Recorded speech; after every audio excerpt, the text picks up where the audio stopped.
रसार्थाय रम्यपत्रभृद्रथाङ्गपाणये रसाधरेन्द्र चापशिञ्जिनिकृतानिलाशिने स्वसारथी कृता जनुन्न वेदरूपवाचिने सदा नमः शिवाय ते सदा शिवाय शम्भवे।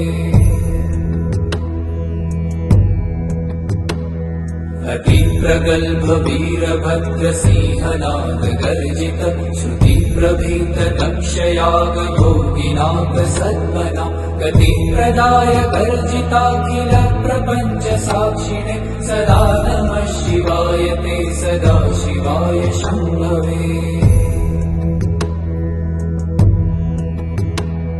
मृगण्डुसूनुरक्षणावधूतदण्डपाणये सुगन्धमण्डलस्फुरत्प्रभाजितामृतांशके अखण्डभोगसम्पदर्थ